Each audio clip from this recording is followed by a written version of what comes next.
នេះធ្វើប្តីហ្វាំងឡង់ជំរុញឲ្យអឺរ៉ុបរក្សាការគ្រប់គ្រងខណៈលោកប្រមានថានឹងមិនមានបទឈប់បាញ់អ៊ុយក្រែនណាមួយទំនងជាកើតឡើងឆាប់ៗនេះទេ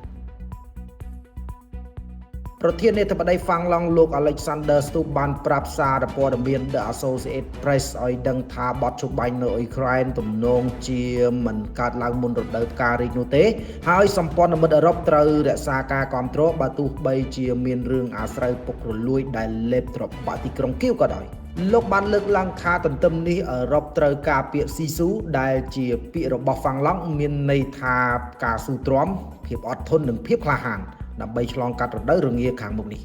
លោកបន្តថាគណៈដែលរុស្ស៊ីបន្តការវាយប្រហារចម្រុះនិងសង្គ្រាមព័ត៌មានទូទាំងទ្វីបប្រធានាធិបតីហ្វាំងឡង់រូបនេះក៏ត្រូវការគុណភាពផងដែរក្នុងនាមជាអ្នកសន្ទនាដ៏សំខាន់ម្នាក់របស់អឺរ៉ុបរវាងប្រធានាធិបតីអាមេរិកលោក Donald Trump និងប្រធានាធិបតីអ៊ុយក្រែនលោក Volodymyr Zelensky ក្នុងនាមជាមេដឹកនាំនៃប្រទេសតូចមួយរបស់អឺរ៉ុបប៉ុន្តែជាប្រទេសមួយដែលមានព្រំដែនប្រវែង 1340 គីឡូម៉ែត្រឬ830ម៉ៃល៍ជាមួយរុស្ស៊ី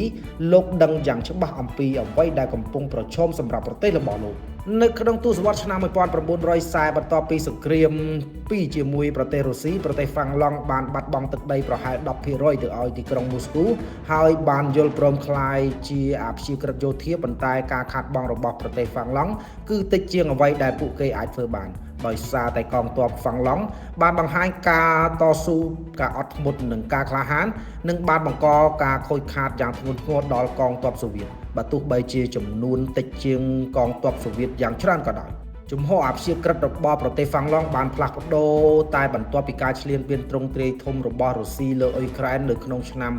2022នៅពេលដែលហ្វាំងឡង់បានចូលរួមជាមួយនឹងអង្គការ NATOលោក Stubb បានទាញយកផលប្រយោជន៍ពីទំនាក់ទំនងល្អរបស់លោកជាមួយលោក Donald Trump ដោយមេដឹកនាំកំពូលនៃប្រទេសទាំងពីរបានលេងកូនហ្គោលជាមួយគ្នានិងនិយាយគ្នាជាប្រចាំដើម្បីជជែកវែកញែកក្នុងករណីសម្រាប់អ៊ុយក្រែន